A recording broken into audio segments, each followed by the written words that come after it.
Selamat pagi para pemirsa CTVRI di rumah. Assalamualaikum warahmatullahi wabarakatuh. Jumpa lagi di program Ruang Kesehatan. Salam sehat, orang hebat, hidup sehat. Seperti biasa di program Ruang Kesehatan, kita akan membahas sejumlah topik kesehatan yang akan dikemas secara ringan dan menarik sehingga mampu dipahami oleh pemirsa sehat di rumah. Nah, untuk episode kita kali ini temanya menarik nih. Jadi tema yang akan kita angkat ialah tata laksana tepat pada patah tulang. Nah, untuk episode ini kita sudah mengundang narasumber Dr. Ari Putra, spesialis ortopedi dan traumatologi. Semangat pagi, Dok. Selamat pagi. Gimana kabarnya, Dokter? Baik. Oke, Dokter Putra kesibukannya apa? Ya, sehari-hari ke rumah sakit. Oh, ke rumah sakit, Dok ya. Operasi, visit, seperti biasa, Dok. Ya. Oke, siap. Terima kasih, Dok, sudah berkenan hadir di Ruang Kesehatan, gitu, Dok. Sama-sama. Oke, Dokter Putra, secara umum, Dok, awam nih nggak tahu nih berapa macam sih tulangnya yang ada di tubuh ini, Dok. Jenisnya, fungsinya apakah berbeda, Dok, setiap tulang di tangan atau di kaki, Dok? Silahkan, Dok. Oke, jadi tulang di tubuh kita nih banyak banget, dan tulang itu fungsinya adalah struktur penopang utama dari tubuh kita. Jadi kita bisa berdiri, kita bisa bergerak, kita bisa berjalan, semuanya itu dengan struktur yang ditopang oleh tulang. Di samping tulang selalu ada yang pendampingnya, otot, sendi, dan lain-lain. Jadi untuk memungkinkan kita bergerak itu nggak cuma butuh tulang, tapi butuh sendi, butuh otot untuk menggerakkan, butuh tendon atau urat, dan ligamen-ligamen, jaringan-jaringan pengikat di antaranya. Itulah yang menjadi bagian dari ortopedi. Jadi ilmu yang mempelajari tentang itu semua tadi itu. Luas, gitu, Dok ya. Jadi kalau kira-kira ada berapa total tulang dalam tubuh kita, Dok? Aduh, kalau pada manusia dewasa kira-kira mungkin sekitar 200-an ya, Dok. Wah, banyak, Dok ya, 200 tulang ya. Itu ada yang jenisnya katanya tulang panjang, tulang pendek, tulang pipih, bener nggak, Dok? Ya, betul. Jadi macam-macam tulangnya, ada tulang panjang, tulang seperti yang dokter sebut tadi, tulang panjang, tulang pipih, habis itu ada tulang yang tulang belakang. Kita semua tulang kita dengan bentuk yang berbeda, walaupun kanan dan kiri juga bentuknya berbeda, ya mungkin kayak di mirror begitu kali ya. Jadi walaupun serupa tapi tak sama. Waduh, padahal dalam satu tubuh, Dok ya. Berarti belum tentu tulang tangan kila yang kanan sama dengan tulang yang kiri, Dok ya? Belum tentu, secara ukuran pun bisa berbeda. Kaki kanan dan kaki kiri juga ada kemungkinan berbeda. Setiap orang tidak sama. Contoh misalnya kita secara sehari-harinya itu lebih banyak aktif dengan tangan kanan, dominan sekali dengan tangan kanan, terutama misalnya contoh atlet tenis dan lain-lain. Tangan yang jauh lebih aktif dan jauh lebih dipakai itu secara struktur tulang juga akan lebih besar dibandingkan tulang yang jarang dipakai. Oh, oke, tersembunyi tapi ternyata juga ada historinya, Dok ya, begini, Dok ya.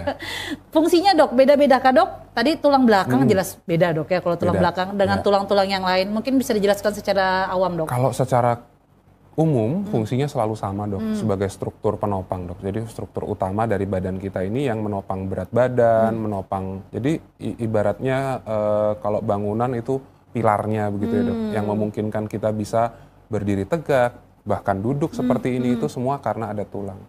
Cuman secara spesifik mungkin antar tulang itu berbeda, Dok. Ada tulang yang lebih sering dipakai, ada tulang yang bersendi dengan yang lainnya, jadi memungkinkan gerakan. Ada tulang yang hanya diam saja, betul-betul murni sebagai penopang. Contoh tulang panggul kita yaitu diam ya, tapi di sisi lain dia punya bersendi dengan tulang paha yang selalu bergerak. Begitu. Justru yang diam tadi itu kalau patah dikit ngeri, Dok ya? Iya, semuanya juga ngeri kalau juga ngeri ya. Jangan sampai patah. Oke, siap, Dok. Berarti memang sebanyak itu dan memang fungsi utamanya adalah menopang tubuh tadi itu, Dok ya. Oke, siap, Dokter. Kemudian kita bahasan ke patah tulang, Dok. Sebenarnya penyebab patah tulang itu apa aja sih, Dok? Penyebab patah tulang itu kan kalau yang kita tahu ya karena orang-orang pada jatuh biasanya, betul, atau kecelakaan, ketabrak, betul, Dok. Atau kejatuhan. Kalau nggak jatuh, ketimpa gitu, Dok ya. Oke. Padahal ada beberapa penyebab lain yang mungkin nggak disadari masyarakat. Contohnya misalnya pada usia tua atau pasien-pasien dengan kanker itu karena kepadatan tulangnya menurun sekali, jadi tulangnya lebih mudah patah. Bahkan untuk patah tidak membutuhkan usaha yang keras, ibaratnya rapuh dok ya, disentuh rapuh. aja patah gitu. Iya, iya. Jadi penyebab patahnya tidak biasa.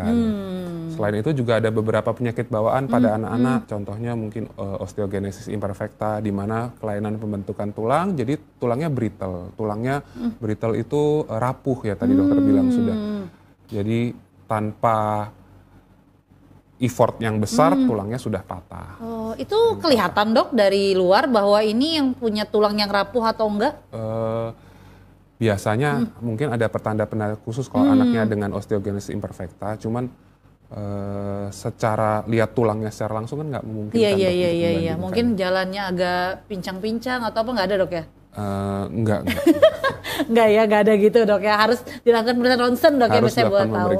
Oke, siap dok. Jadi tadi ada memang yang khusus trauma memang atau tadi kecelakaan yang bikin patah. Ada juga yang penyakit-penyakit seperti ini dok ya? Iya, betul. Selain itu ada lagi dok?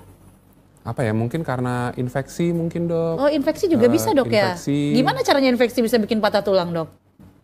Tulangnya misalnya terinfeksi osteomyelitis, terus habis itu karena infeksinya hebat, tulangnya di dalam secara struktur menjadi tidak kuat sehingga patah. Atau mungkin contoh lain yang mungkin lebih sering adalah tumor dok. Oh, tumor pada tulang. Tulang juga bisa punya tumor dok bisa, ya? Dok, tumor. Oke. Kan tulang juga organ dari kita kan, semua organ kita soalnya bisa. yang sefamousnya kan dok, tumor otak, tumor tadi kandungan. Ini tulang juga bisa tumor dok ya? Bisa. Jadi kalau pada tumor tulang, pada beberapa kasus juga karena ada tumornya, tulangnya jadi dinding tulangnya jadi menipis, kemudian patah. Kira-kira seperti itu. Jadi teringat sebenarnya kalau tulang nih lagi membayangkan tulang dok ya, sebenarnya terdiri dari apa sih dok tulang itu sendiri dok? Maksudnya?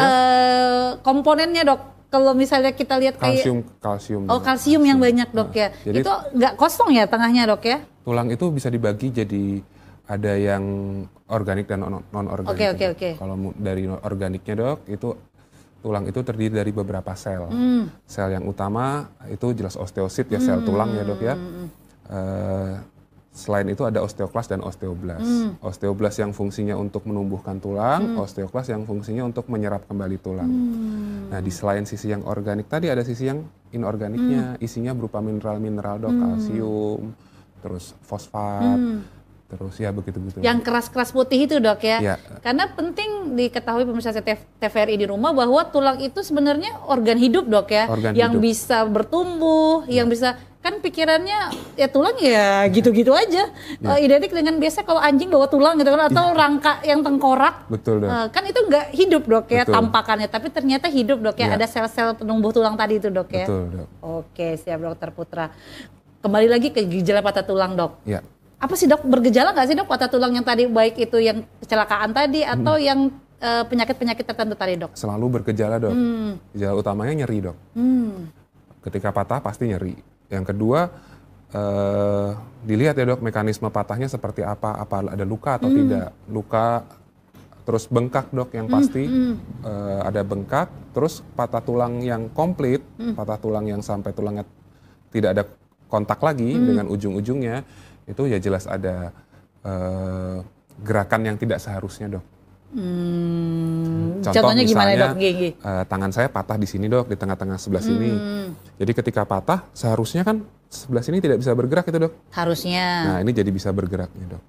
Emang bisa ya dok? Bengkok dok. Oh, jadi posturnya tidak sama, Tidak sesuai dengan seharusnya. Oke. Ya, gitu, dok. Itu gejala berarti tadi bengkak, nyeri, sama tadi ada gerakan yang tidak seharusnya Ya, itu dok ya? kadang juga kalau misalnya digerakkan ada suaranya dok. Iya, dok. Nah. Yang keletak-keletak gitu? Iya. Itu. Oh bukan. bukan. Beda lagi dok ya? Beda lagi. Oke. Berarti tadi gejala patah tulang pasti nyeri dok ya? Secara umum ya pasti nyeri dok. Cuman kan yang perlu diingat, ambang nyeri orang tuh berbeda-beda dok. Jadi ada yang orang yang sangat tahan sama nyeri, ada yang tidak tahan sama nyeri. Jadi kalau yang tidak tahan sama nyeri ya begitu sudah ada nyeri itu dia otomatis langsung diam aja nih, nggak mau menggerakkan nih. Tapi orang yang sangat tahan sama nyeri, terbiasa dengan nyeri dok.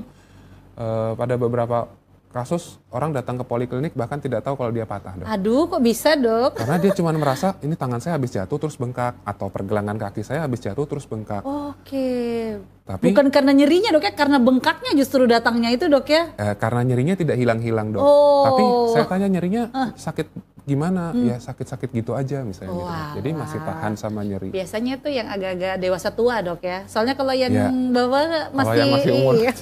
nggak- lecet dikit udah nangis. nyeri. Iya, betul. Oke siap dok.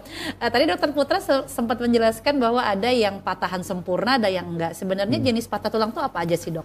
Patah tulang kalau diklasifikasikan jadi jenis-jenis gitu tergantung dari ini dok, tergantung klasifikasinya sebagai apa. Misalnya contoh patah tulang terbuka dan tertutup dok, terbuka dengan ada lukanya, di mana tulang itu ada akses untuk keluar dari kulit. Nyembul dok ya tulangnya? Nggak mesti dok. Oh nggak mesti nyembul? Nggak mesti nyembul. Yang penting ada jalan dari luar kulit ke dalam tulang. Oke siap. Itu patah tulang terbuka atau patah tulang tertutup yang kulitnya masih intak, kulitnya masih utuh, tidak ada luka. Atau kalau misalnya dokter mau bagi berdasarkan pola patah tulangnya, ada patah tulang yang komplit, incomplete. Itu artinya kalau komplit ya benar-benar patah, kalau incomplete mungkin orang di sini lebih sering nyebutnya retak. Betul. Padahal retak itu termasuk patah dok ya. Retak itu patah, cuman lagi beruntung aja nggak sampai.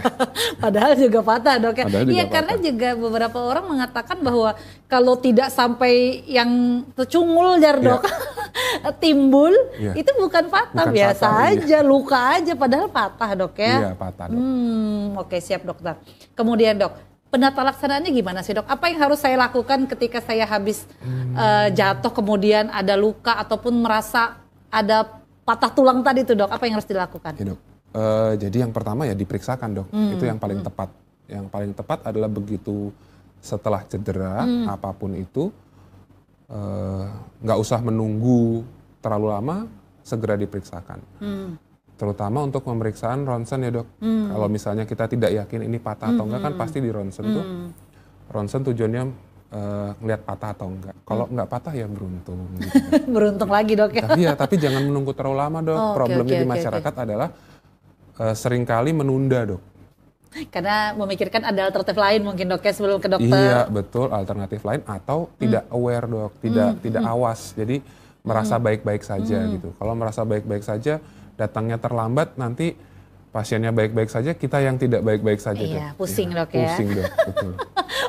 Sudah keburu kaku atau gimana Keburu baru? susah, dok. Ya, Oke, betul. siap dokter. Kira-kira ada nggak sih dok cara kita misalnya nih awam nih dok, lihat tangannya jatuh kemudian nyeri, oh enggak kok ini enggak patah atau apa? Kira-kira ada nggak sih dok cara mudahnya lah biar tahu ini tulangnya patah apa enggak?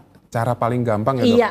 Bandingkan kanan dan kiri dok. Oke. Nah, jadi begitu habis jatuh, misalnya tangan kanannya yang jatuh, nahan badan begini dok, terus tangan kanannya bengkak gitu, bandingin aja kanan sama kiri. Loh, kok nggak sama ya kanannya ini ya? Periksakan. Dok. Tapi itu gampang untuk tulang-tulang yang kelihatan begini dok ya. Ya. Gimana dengan tulang-tulang, ini jari tangan juga ada tulangnya kan dok? Jari tangan ada tulangnya dan bisa dok, sama dok. Ini bisa patah juga dok ya? Bisa dong dok, bisa patah juga. Oke, ini ngelihatnya agak susah nih dok. Saya kalau lihat kiri kanan saya sama aja nih kayaknya dok. Kalau jarinya memang yang agak susah dok ya, kalau misalnya Jari-jari, dok, jari-jari itu sebenarnya juga sama dok prinsipnya, bandingkan dengan yang sisi yang sehat ya. Tapi seringkali terkendala sama bengkak dok kalau di jari-jari ini. Oke, Jarinya siap, dok. bengkak, jadi dia untuk melihat bentuknya jadi ini bengkak apa Iya, patah benar, gitu. benar. Nah, karena Itu yang kita susah. ragu, ya lebih baik Di ronsen. betul, dok. Maksud saya tuh dok, kalau misalnya nih sebagai penolong pertama saat lihat ada yang jatuh nih di jalan nih kecelakaan, Iya. dan dia pikir bahwa itu adalah patah, nggak mungkin kan Cila bilang ayo cepet buru-buru. Maksudnya untuk penanganan kita ngangkatnya atau mungkin ada sesuatu yang harus saya lakukan nih supaya untuk menghindari terjadinya yang aneh-aneh nih pada pasien ini. Jika kita tidak memiliki wawasan ya, nggak punya ilmu tentang itu, lebih baik kita berhenti di situ, jangan membantu menolong, itu yang pertama. Yang bisa jadi yang kita lakukan malah nanti memperparah. Tapi kalau kita punya ilmunya, kita sudah pernah dilatih atau setidaknya pernah tahu gitu, boleh yang pertama adalah dengan bagian yang dicurigai patah itu jangan sampai digerakkan dulu. Justru nggak boleh digerakin dok ya? Sementara itu saat itu ya. sampai di rumah sakit. Oke. Jadi boleh dipasang spalek kayak kalau pas pramuka kita betul, sering iya, diajari dok, ya, itu dok, ilmu dok. yang sangat bermanfaat Iya, ya. iya dok. Boleh dengan spalek, boleh dengan kalau zaman Spalek pramuka ini dulu kayu, dok ya. batang kayu, Oke. batang kayu yang dipasang untuk jadi penyangga sementara gitu biar dia tidak bergerak. Atau zaman pramuka dulu, ingat yang pakai slayer pramuka? Oh, iya dong. Bikin gendongan tangan, ya, bikin bebat untuk kepala. Kira-kira itu anak juga. Pramuka, Dok, ya. Iya, saya anak pramuka dulu. Oke, Dok. Tapi perlu digarisbawahi, spalak ini bukan untuk meluruskan tulangnya, Dok, ya, tapi Tidak. untuk menghenti pergerakannya tadi itu, Dok. Betul, Ya. karena kalau patah tulang digerakkan pasiennya nanti kesakitan. Ya itu, Dok, karena banyak kejadian di masyarakat justru benar sih, Dok, sudah menyediakan spalek tadi, tapi kakinya dilurusinnya dulu, Dok, ditarik-tarik kiri kanan dulu, baru dikasih spalek. Apakah itu betul, Dok? Bingung jawab. Jadi kalau itu kembali ke yang pertama tadi, Dok. Oh, iya, Kembali yang oke. pertama. Jadi kalau kita tidak tahu, mendingan tidak usah diutak-utik, Dok. Tapi kalau tahu, ya itu ada benernya, Dok. Oke. Ada benernya. Ya. Karena takutnya salah lurusin, Dok, ya. Iya. Kalau segi medisnya sebenarnya disuruh seperti itu memang, Dok, ya. Iya, tapi kalau untuk awam mungkin saya tidak sarankan ya, Dok, ya, karena beberapa patah ya, contoh misalnya patah di tulang lengan atas sini ya, di samping tulang itu ada saraf, ada pembuluh darah dan lain-lain. Jadi kalau kita ngelurusinnya asal-asalan atau misalnya tanpa tahu ilmunya terus tarik-tarik aja, Betul. yang jadi dari patah tulang jadi patah tulang plus-plus, Dok. Oh iya, plusnya tadi sarafnya juga ikut cedera, perdarahan juga bisa jadi, Dok, ya. Iya, pembuluh darahnya juga ikut cedera. Kira-kira. Karena memang di mana ada tulang, di situ pasti ada saraf dan pembuluh darah yang menyertai, Dok, ya. Iya, beberapa tulang ada yang berdekatan dengan saraf dan pembuluh darah. Oke, siap, Dokter. Kemudian, Dok, apakah selalu setiap patah tulang selalu harus dioperasi, Dok? Enggak, Dok. Enggak ya? Itu Enggak. anggapan yang Oh iya, bener kan, Dok? Banyak Iya. masyarakat, aduh, justru salah satu alasan dia nggak mau segera ke dokter tulang itu karena nggak mau dioperasi, Dok. betul. Betul. Tidak, Dok. Jadi kita juga lihat sikon ya, Dok, ya. Oke. Nggak mungkin kan ya, Dok. Contoh misalnya bayi patah tulang di bahu misalnya gitu. Nggak mungkin, Dok, dioperasi, Dok. Pasti lihat sikon, Dok. Jadi ada patah yang perlu dioperasi, ada patah yang tidak perlu dioperasi. Oke. Itu kembali lagi ke tujuan operasinya apa. Oke. Ada misalnya patah tulang terbuka, tujuan operasinya jelas membersihkan luka. Ya, Dok. Jadi jangan sampai nanti tulangnya terinfeksi. Atau ada orang yang sering patah dipasang pen itu misalnya ya, itu tujuan operasinya adalah mengembalikan posisi tulang. Kemudian setelah kembali baru dipertahankan dengan ya tadi yang orang sebut pen itu ya. Oke. Di dalam untuk menjaga biar setelah kita kembalikan dia tidak bergerak patah. lagi. Ya, tidak bergerak Jadi lagi. kembali ke posisi yang sebenarnya. Sedangkan untuk beberapa jenis patah itu tidak perlu tindakan operasi. Patah yang dokter bilang tadi, retak ya, Dok. Oh ya, ya, retak. Yang beruntung itu ada beberapa yang tidak perlu dioperasi. Oke. Contohnya dipasang gip gitu, Dok, ya. Oke. Bahkan untuk beberapa patah mungkin malah tidak perlu digip. Contohnya hanya tidak perlu diinjak kakinya atau tangannya digendong. Itu beberapa patah memungkinkan untuk sembuh dengan posisi seperti itu. Oke, siap, Dokter Putra. Kita tahan lagi penjelasan lebih lanjut, Dok. Saya jeda iklan sebentar dulu, nggih, Dok. Ya. Oke, pemirsa CTV di rumah, jangan kemana-mana, tetap di program Ruang Kesehatan. Salam sehat, orang hebat, hidup sehat.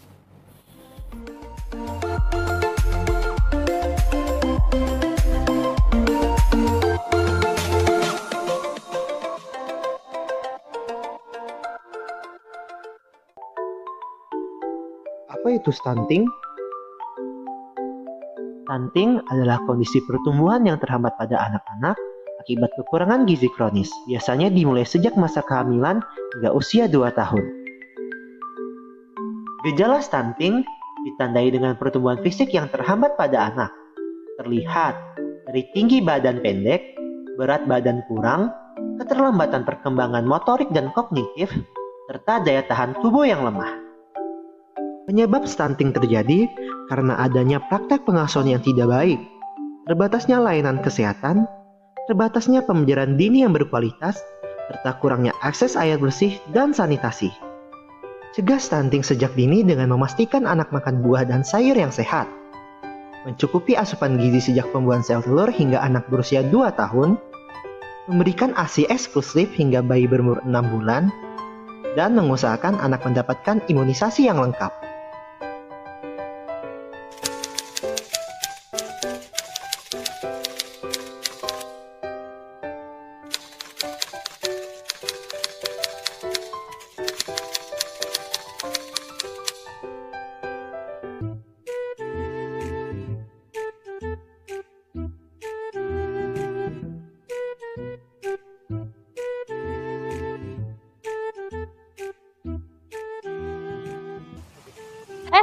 dibakar sih?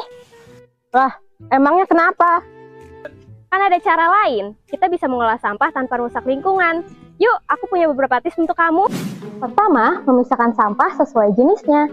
Cara pertama yang dapat kamu lakukan untuk pengolahan sampah dapat dimulai dengan memisahkan sampah menjadi 2 bagian, yakni organik dan anorganik. Kedua, melakukan zero waste. Konsep zero waste yang mulai sering disuarakan agar manusia mulai peduli dengan alam dapat diwujudkan dengan menggunakan barang-barang yang tidak habis dipakai. Salah satunya seperti mengganti plastik dengan tas belanja kain. Ketiga, membuat pupuk dari sampah organik. Daripada membiarkan sampah organik berbau busuk karena bakteri pengurai, ada baiknya kamu melakukan daur ulang dengan menjadikannya sebagai pupuk kompos pada tanaman. 4. Melakukan daur ulang pada sampah anorganik. Sama seperti konsep 3R, kamu dapat membantu pengolahan sampah dengan memilih barang-barang yang masih dapat digunakan kembali. Nah, sekarang udah ngerti kan? Sayangi bumi, langkah kecil, dampak besar.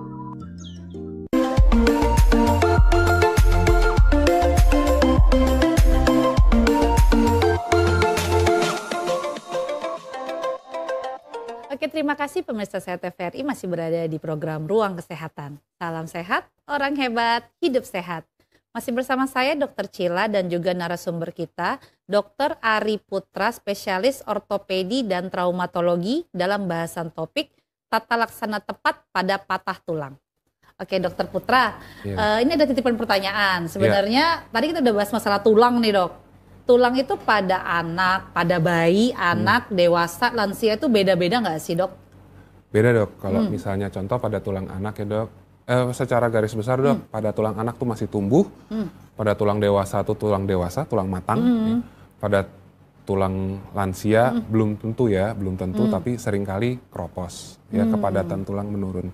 Pada tulang anak masih tumbuh karena tulang anak itu terlahir dengan bentuk yang berbeda dengan manusia dewasa. Jadi tulangnya pada anak itu ketika lahir itu jumlahnya lebih banyak daripada tulang dewasa. Nanti pada perjalanannya tulang yang lebih banyak itu akan saling menyatu satu sama lain. Jadi membentuk tulang dewasa. Selain itu juga karena faktor pembentukan tadi yang masih terus berlangsung, tulang anak itu relatif lebih cepat sembuh kalau terjadi sesuatu.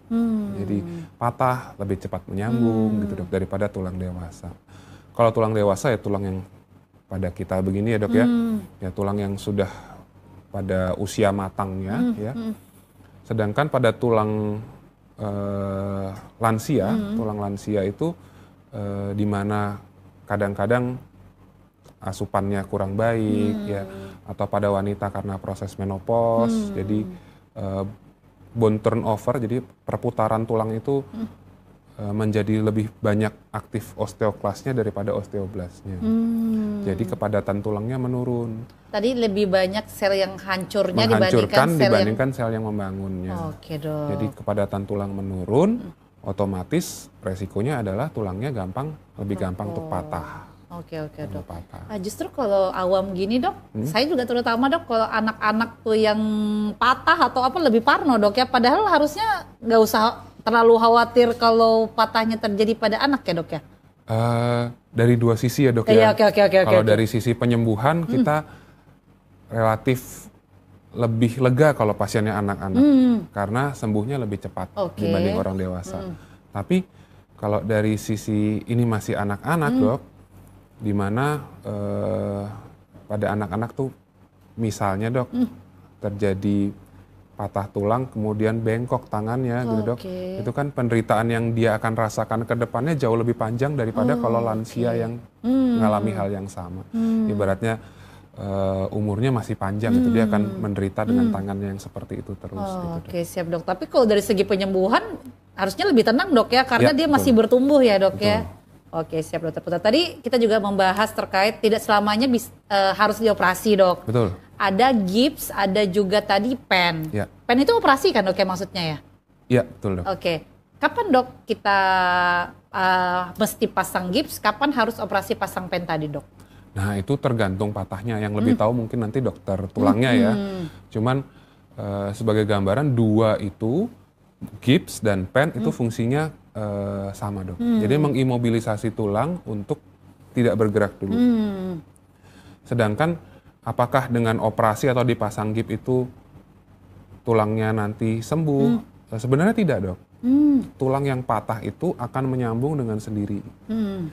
Selama kondisi-kondisi tertentu terpenuhi. Contohnya misalnya asupan nutrisinya bagus, terus pergerakannya tidak terlalu banyak, gitu. Dia akan sembuh sendiri. Jadi tulang akan menyambungkan dirinya sendiri. Karena seperti yang dibahas pertama tadi, tulang itu juga organ hidup, bukan sekedar pipa paralon gitu. Betul. Jadi dia nanti menyembuhkan sendiri, sedangkan yang kita lakukan baik dengan gips maupun dengan pen itu adalah kita berusaha mengembalikan ke posisi yang senormal mungkin. Senormal mungkin, dan kemudian fungsi gips dan pen itu adalah untuk mempertahankan posisi yang sudah kita kembalikan dok. Jadi kita sudah kembalikan posisinya, kalau kita tidak pertahankan posisinya kan lepas lagi ya. Jadi itu sementara sampai dengan tulang itu sudah menyambung, baru habis itu dilepas. Jadi gipsnya dilepas setelah tulang sudah menyambung. Pen pun sama, ketika misalnya sudah menyambung, beberapa perlu dilepas. Karena beberapa orang dok, saat dokter jelaskan seperti ini, sebetulnya gips sama pen sama. Pasti lebih milih yang gips dong dok, karena tidak butuh sampai operasi kan dok ya? Betul. Adakah kriteria pasti nih, nggak bisa ditawar-tawar gips, harus langsung pasang pen, ada nggak dok? Ada dok. Banyak dok kriterianya dok. Oke. Sebagai gambaran, ada beberapa secara umum tidak semua patah bisa dikembalikan dengan gips. Kalau semua patah bisa dikembalikan dengan gips, wah enak banget kita. Iya, nggak usah cari-cari pen lagi dok ya. Iya, cuman masalahnya adalah beberapa tulang itu tidak bisa dikembalikan posisinya tanpa dilakukan tindakan operasi. Jadi di operasi itu tujuannya untuk mencari tulangnya, mengembalikan posisi tulangnya, baru setelah itu, setelah dikembalikan baru yang dipasang pen itu. Sedangkan kalau di gips kan kita tidak membuka itu dok. Betul. Kita tidak bisa mengembalikan posisi tulangnya secara maksimal. Cuman berdasarkan ini aja dok. Jadi dengan beberapa manuver-manuver khusus yang dilakukan untuk mengembalikan posisi tulangnya. Berarti kembali lagi ke jenis patah tulangnya tadi jenis dok patah ya. tulangnya, betul dok. Gips itu apa sih dok? Saya taunya kalau agak serem kalau dokter tulang menjelaskan di semen. Aduh kayak rumah nih kakiku di semen. Sebenarnya gips itu apa sih dok? Secara ini, jadi nama yang paling benernya adalah Plaster of Paris dok. Plaster of Paris, oke. Plaster of Paris itu adalah gipsum dok. Jadi gipsum, dokter tahu gipsum yang dipakai buat langit-langit rumah. Iya, yang juga pembatas itu kan dok, beda ya? Iya, gipsum itu. Cuman gipsumnya itu nanti di dalam kondisi tangannya sudah kita kembalikan ke posisinya, baru habis itu dipasangkan di tangan untuk mempertahankan posisinya. Jadi sampai kering, ketika sudah kering dia kan bisa mempertahankan posisi tangan. Sebenarnya istilah di gips itu sendiri bisa benar bisa salah dok. Karena bahan untuk mempertahankan itu sebenarnya nggak cuma gipsum, ada yang dari fiber gitu dok. Tapi istilahnya gips. Di gips, ya. Tapi bahan-bahannya ada yang plaster of Paris tadi, yang kayak gipsum di rumah, ada juga yang fiber dok. Yang fiber itu ya kayak fiber yang dipakai buat bikin bumper mobil, kira-kira gitu dok. Jadi kayak fiber robot glass nih dok ya. Fiberglass. Itu berapa lama dok dipasang gips seperti itu? Tergantung patahnya dok, bervariasi. Mungkin sekitar 3-12 minggu lah dok. Untuk patah yang berbeda dipertahankan dalam waktu yang berbeda. Tapi pemasangan gips sendiri ada efek sampingnya nggak sih dok? Saya ada sampai kalau dokter lihat selebgram dok ya di sosial media, pasang gips, setelah gips itu hancur kulitnya dok. Apakah memang wajar seperti itu dok? Ada beberapa pasien yang alergi dok. Alergi sama bahan yang dipasangkan. Ya jelas nggak bisa. Berarti di alternate dok. Kalau pasiennya alergi sama fiberglass ya kita pakai gipsum. Kalau pasiennya alergi sama gipsum ya kita pakainya fiberglass. Tapi jarang sekali dok. Jarang. Yang paling sering keluhannya adalah gatal dok. Gatalnya itu karena tadi dok ya, bahan-bahannya tadi itu ya? Gatal itu penyebabnya karena selama di gips tangan itu tertutup. Jadi kulit ini kan keluar Oh, keringat, pori-pori. Oke. keluar minyak dan lain-lain, dia tidak bisa kita, ya ibaratnya dokter nggak mandi lah selama terpasang gips. Iya, di bagian gipsnya dok Iya, ya. jadi dakinya kan numpuk di sana. Dok. Itu nggak bisa mandi, memang nggak bisa kena air dok ya gips itu? Kalau yang fiber bisa kena air, cuman kalau yang gipsum tidak bisa kena air. Takutnya karena meleleh dok ya, kayak beton hancur, rumah. dok. Oh hancur malah dok ya. Hancur, iya. Oke, siap dok. Itu tadi gips.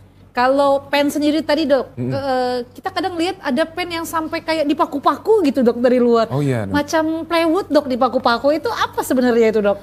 Jadi ada yang pemasangan pen tuh ada yang di dalam, ada yang di luar dok. Oke, dok. Kalau yang di dalam itu yang kita yakin bersih ya dok ya, mungkin kan dipasang di dalam. Yang di dalam pun sendiri jenisnya banyak dan macam-macam.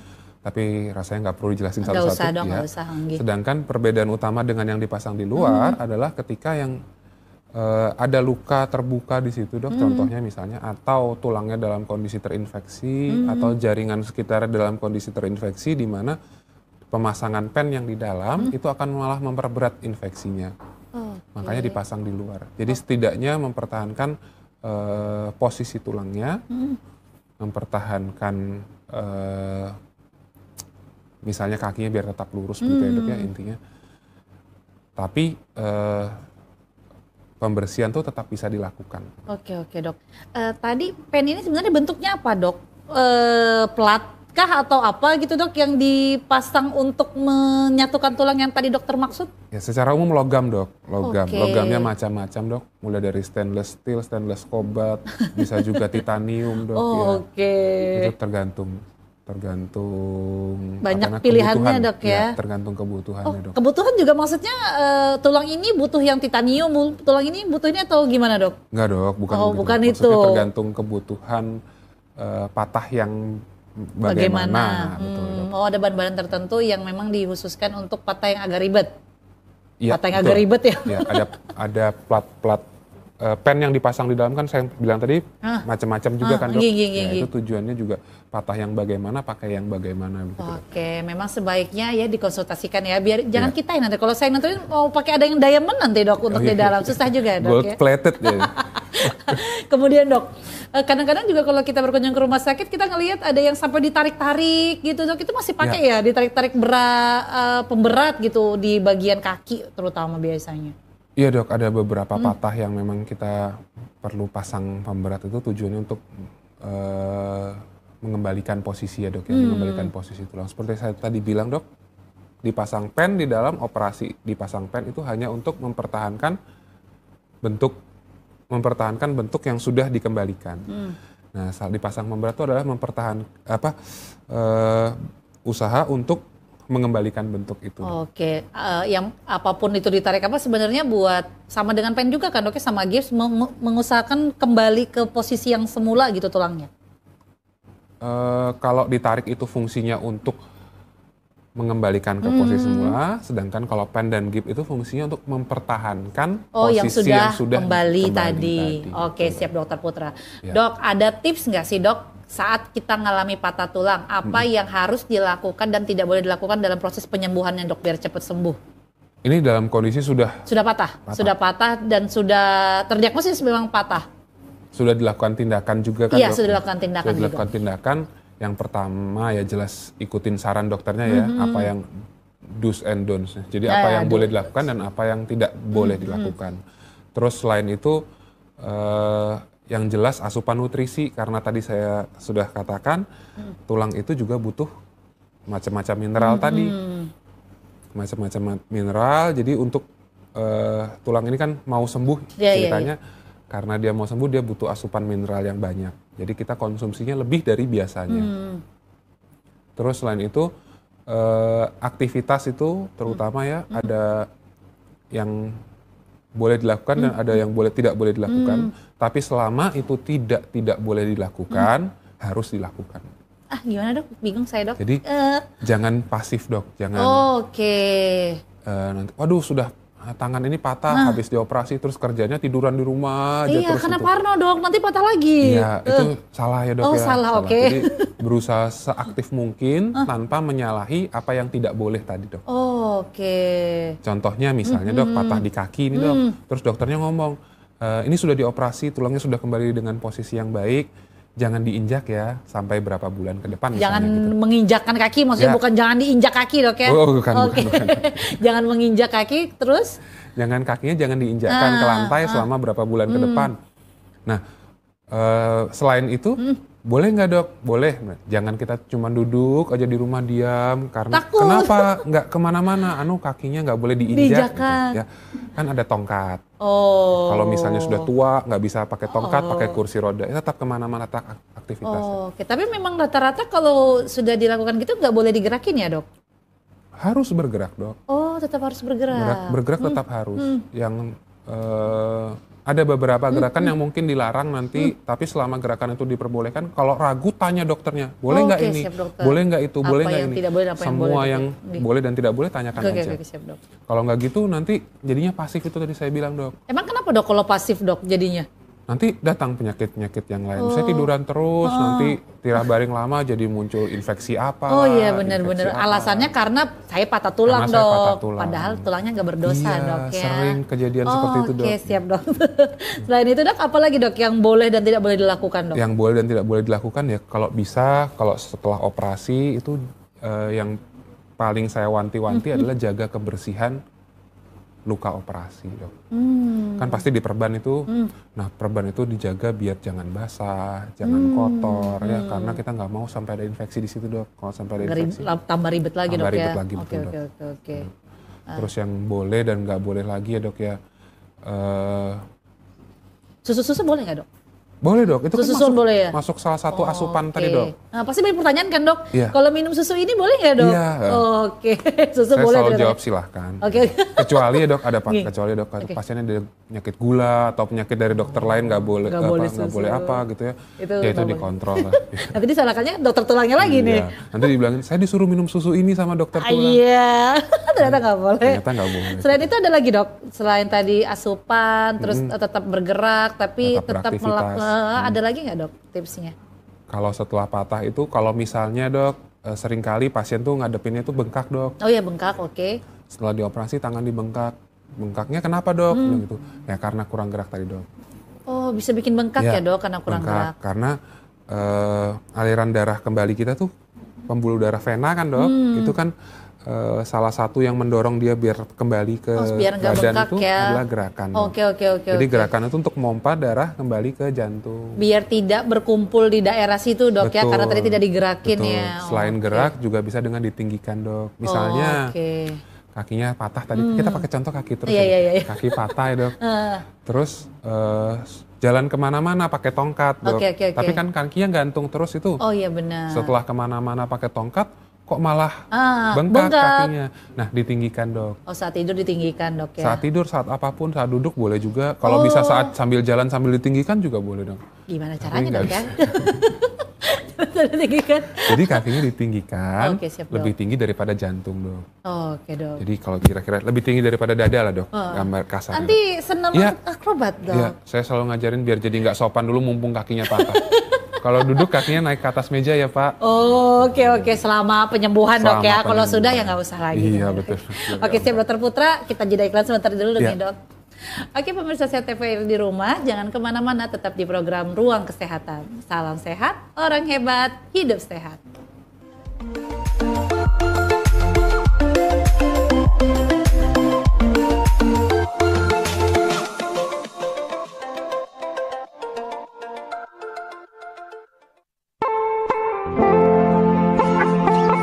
Balikpapan, simpul hilirisasi migas dan logistik Kalimantan Timur, berdampingan dengan ibu kota Nusantara.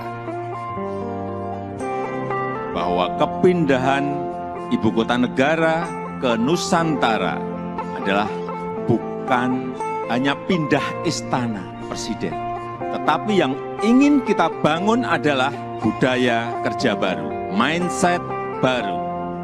Ibu kota Nusantara, babak baru peradaban bangsa Indonesia. Menjadi pusat pemerintahan dan inovasi hijau. Walaupun kita harus berpikir bahwa IKN Nusantara ini kan Indonesia sentris, nggak boleh lagi Jawa sentris dan juga nggak boleh Kalimantan sentris. Tetapi kita ingin mengangkat juga budaya lokal ke dalam berbagai hal di mana kita keseharian kita juga nanti akan diwarnai. dibangun dan didirikan berdasarkan Undang-Undang Nomor 3 Tahun 2022 tentang Ibu Kota Negara. Menuju visi Indonesia 2045. Kota dunia untuk semua.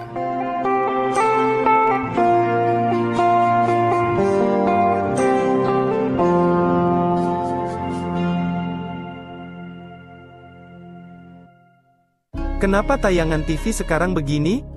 Gosip semua, drama semua, provokasi semua, hiks. Gak bahaya kah? Aku lelah, aku kesal. Gimana kalau nonton TVRI aja?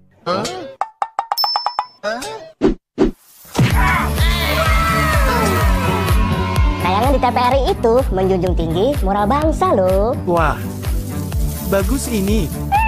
Kami berkarya untuk kebanggaan nusa dan bangsa. Oh begitu ya? Indonesia yang berbudaya dan juga Indonesia yang berakhlak. Nah, ini baru mantap. Gak pakai provokasi, dramatisasi, apalagi gosipisasi. Sip banget tuh. TVRI, media kebanggaan kami.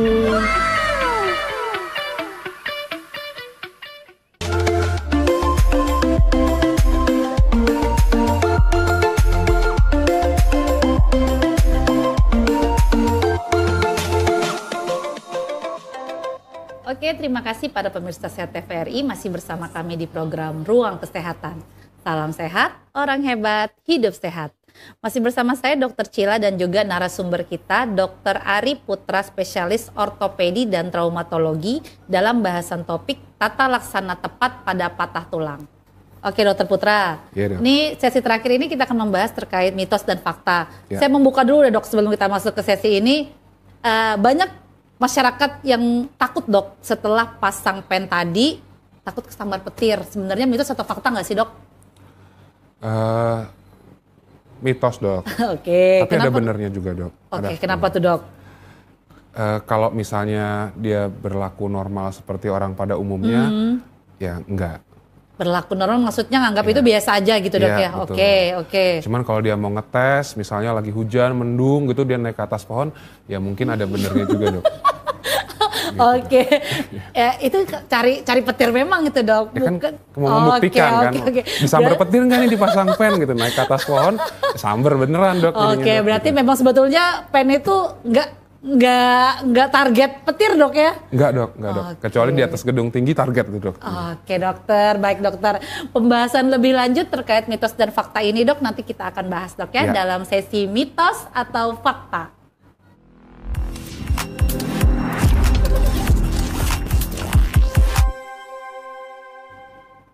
Oke, Dokter Putra, di sini Cila udah nyediain 2 properti dok, ada mitos dan fakta. Ya. Nanti setiap pernyataan yang Cila ucapkan, dokter acungkan yang mana mitos, yang mana fakta.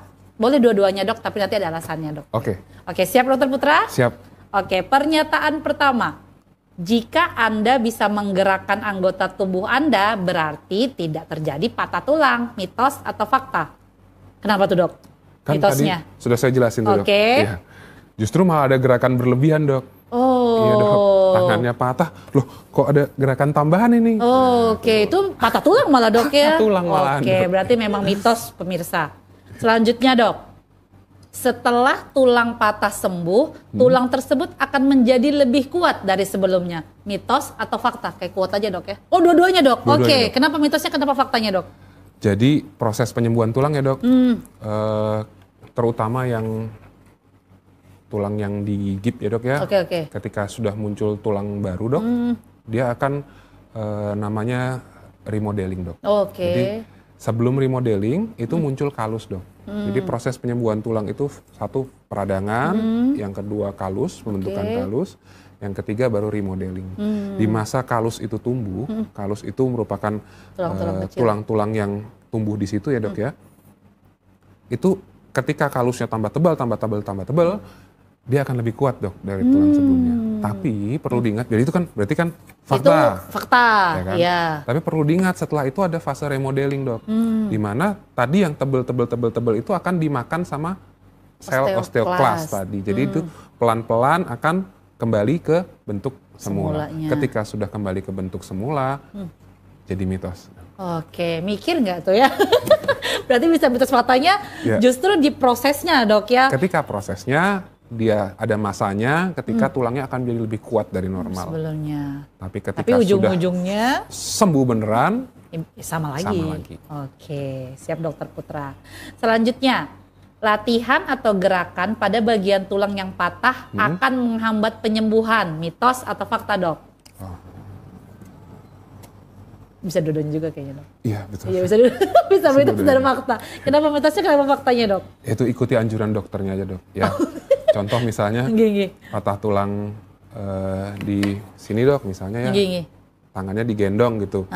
Kalau digerakkan dia jelas akan menghambat pertumbuhan tulang. Justru pakai absing supaya nggak gerak-gerak ya Pak. Ternyata gerak-gerak. Ternyata gerak-gerak, nggak sembuh-sembuh nanti. Oke. Tapi di sisi lain patah tulang panjang misalnya, di mana sendinya nggak terlibat ya dok ya, justru disuruh menggerakkan si sendinya ini biar jangan sampai kaku. Nanti kalau keburu kaku jadi masalah baru lagi. Baru lagi. Betul. Oke, siap dokter. Berarti tergantung posisinya dok ya. Tergantung tulang yang mana. Betul, dok. Oke, siap dokter. Selanjutnya dok, penyembuhan patah tulang akan lebih cepat dengan penambahan asupan kalium. Kalium, mitos atau fakta dok? Kalsium kali dok. Kalsium ya benar. kalsium, mitos atau fakta dok? Fakta dok. Kalau saya ingat jantungnya dia dok. Ya, kenapa faktanya dok? Kalsium ya dok. Ya kalsium. Saya dimarahin dok kalau kalium. Kalsium ini dok, karena kalsium yang saya bilang tadi dok, menyusun dari struktur inorganik dari tulang. Jadi struktur yang non makhluk hidupnya, struktur non organiknya dari tulang itu yang paling besar ya kalsium tadi dok. Jadi makanya ketika penyembuhan tulang itu dibutuhkan kalsium, vitamin D, dan jangan lupa yang sering kali kelewatan tuh protein sebenarnya dok. Setelah operasi, untuk penyembuhan luka operasi protein penting. Tapi untuk tulangnya kalsium sama vitamin D. Oke, kalsium. Asupannya harus lebih banyak daripada normalnya. Oke. Dimana kalau misalnya pada usia dewasa, contoh dok, kalsium yang dibutuhkan rata-rata kan 1.200 mg. Vitamin D ada yang ngomong 400, ada yang ngomong 600. Iya dok. Cari sumbernya sendiri-sendiri. Iya, oke. Nanti kalau pada penyembuhan lebih dari itu tuh berarti 2 kali lipat atau 3 kali lipat? Boleh silahkan. Tergantung anjuran dokter ya. Kita minumnya kelebihan dibuang lewat kotoran juga, jadi nggak masalah. Oke, lebih baiknya kayaknya konsultasi aja deh berapa banyak gitu yang harus kita konsumsi dok ya. Oke dok, selanjutnya dok, sangkal putung adalah solusi terbaik patah tulang tanpa dioperasi. Ini rame nih, mitos atau fakta dok? Ya. Mitos. Awas kalau bilang fakta, Kenapa dok mitosnya dok? Tapi nanti saya diserang nih dok. Ya, diserang netizen sangkal putung dok ya. Apa sih dok sangkal putung tuh apa sih dok? Jadi sebenarnya nggak cuma di Indonesia. Oke. Di seluruh dunia itu sebelum munculnya dokter, apalagi dokter tulang, apalagi dokter itu kan ada penyembuhan tradisional dok. Yang selalu kita kenal kalau istilahnya dukun. Tapi sebenarnya ya penyembuhan tradisional mungkin lebih tepat dok. Jadi penyembuhan tradisional ini berdasarkan ilmu-ilmu yang diturun-temurun itu niatnya baik untuk mengatasi masalah. Gitu. Tapi sayangnya di perkembangan zaman seperti sekarang ini kan tidak dilandasi dengan bukti-bukti ilmiah. Itu yang disayangkan dok.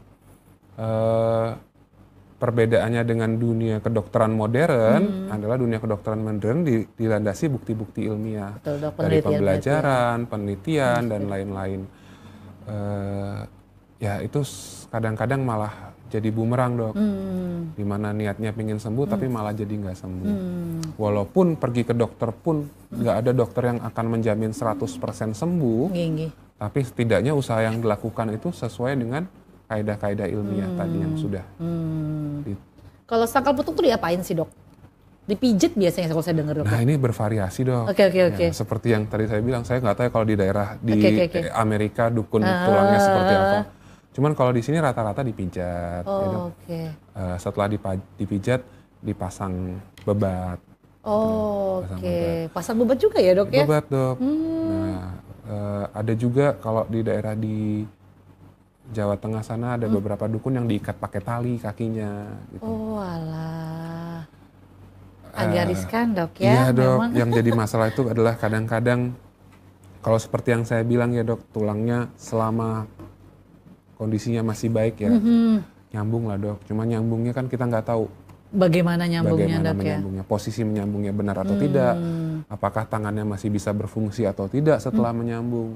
Nah itu untuk tulangnya. Nah yang kita takutkan kalau bebatnya berlebihan itu dok, bebatnya berlebihan, aliran darahnya ke ujung ini jadi terganggu, nanti tangan yang tidak teraliri darah jadi mati. Oh iya, malah makin parah dok ya, bisa Jadi diamputasi bahkan ujung-ujungnya dok ya. Iya dok, semoga tidak dok.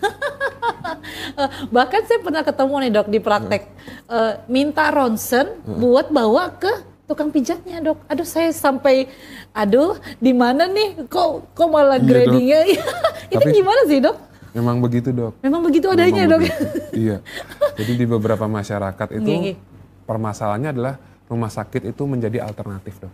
Malah terbalik dok Terbalik ya. dok. Jadi sudah berobat ke Pijat ini. iya, ah, tidak membaik. tidak Nah, membaik, baru berobat ke rumah sakit Oke, sebagai oke. alternatif. Oke. Padahal itu kalau dari sisi kita sebagai dokter tulang itu menyusahkan dok, karena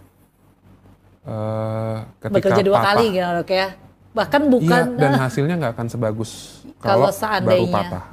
Jadi ketika baru patah kita bisa nyusun tulangnya kembali, misalnya dok perlu tindakan operasi, belum tentu dioperasi, tapi misalnya perlu tindakan operasi kita bisa nyusun tulangnya kembali semaksimal mungkin. Dok. lebih rapi dok ya. Sedangkan kalau misalnya dia datang setelah 3 minggu gitu dok, itu kan tulang-tulang baru sudah muncul dok. Di situ. Jadi kita mengembalikannya nggak bisa maksimal. Secara fungsi juga jelas tidak maksimal. Pasti sudah kaku tangannya. Oke, tapi ya itu kembali lagi dok ya. Oh, Tapi kembali. kalau dari kita sih Itu memang nggak masing-masing nyaranin. lah, dok, ya. Bukan Masing-masing. hanya dokter tulang dok, bahkan penyakit-penyakit lain kayak misalnya penyakit dalam atau apa tuh udah berobat kemana-mana dulu. Iya. Kalau udah nggak ada perbaikan, Iya. baru konsultasi ke iya. spesialisnya. Bukan hanya tulang kok dok, banyak kok dok. Oke dokter Putra, kita lanjut lagi ke pernyataan selanjutnya. Ya. Kebiasaan merokok dapat menghambat penyembuhan patah tulang. Mitos atau fakta dok? Fakta. Oke, kenapa dok faktanya dok? Ya dok, karena kebiasaan merokok itu akan menghalangi dari beberapa penelitian tuh menghalangi tumbuhnya aliran darah baru yang diperlukan dok. Jadi ketika tulang kita patah, ketika dia berusaha untuk sembuh, seperti yang tadi saya bilang, Oke. fase pertamanya peradangan itu, di peradangan akan memunculkan banyak aliran darah baru menuju ke lokasi patah. Oke, normalnya dok ya begitu ya. Normalnya. Dan ketika sudah terbentuk nih aliran darah baru ke lokasi patah, baru tuh datang nutrisi-nutrisi tadi. Dan sel-sel itu bekerja untuk Menumbuhkan tulangnya tadi. kembali. Sedangkan pada perokok itu aliran darah baru itu pembentukannya jadi lebih terganggu dok. Oke, bahkan ini yang menyebabkan makin lama dok ya penyembuhannya ya. Bisa lama, bisa jadi malah tidak menyambung dok. Waduh, serem juga dok ya. Iya, dok. Berarti salah satu yang downs ya bagi para yang patah-patah tulang iya ini. kelewatan tadi. Oke, Merokok. siap dokter Putra. Pembahasannya menarik tapi kita berbatas waktu. Mungkin dok sebelum penutupan nih dok, dokter ada yang ingin disampaikan terkait tata laksana tepat pada patah tulang kepada pemirsa sehat TVRI di rumah dok. Taruh dulu dok propertinya. Oh iya, jadi kalau untuk patah tulang, cedera-cedera ya, kalau misalnya ragu, misalnya merasa nyeri, lebih baik dibawa periksa gitu dok. Kalau untuk meyakinkan, mengkonfirmasi, bukan mendoakan patah tulang. Kalau misalnya tidak patah tulang ya lebih baik kan, tapi setidaknya kita tahu, yakin gitu, kalau tulangnya baik-baik saja. Kalau misalnya ternyata ketemu suatu permasalahan, nah baru diobati masalahnya. Kalau enggak ya sudah nggak apa-apa. Oke, Gitu. mungkin di garis bawahi dok ya, konsultasinya harus ke nakes dok ya, tenaga Iya. kesehatan. Betul dok. Oke dokter Putra, terima kasih banyak dok sudah meluangkan Sama-sama, waktunya. Mungkin kalau pemirsa TVRI di rumah ada yang ingin berkonsultasi lebih lanjut dengan dokter Putra, prakteknya di mana dok? Di Rumah Sakit Umum Daerah Inca Abdul Muiz, Dok. Oh iya, cuma satu itu Dok ya? Sama di Rumah Sakit Tentara, Dok. Oke, ada di Rumah Sakit Tentara juga Dokter Putra. Oke, sekali lagi terima kasih banyak Dok atas Sama-sama, waktunya. ya. Oke, pemirsa Sehat TVRI di rumah, tidak terasa sudah 60 menit saya menemani Anda di program Ruang Kesehatan. Pesan sehat Dr. Cila kali ini adalah kenali gejala dan jenis patah tulang yang dialami. Konsultasikan kepada tenaga kesehatan ahli, bukan yang abal-abal, demi penyembuhan tulang yang lebih optimal.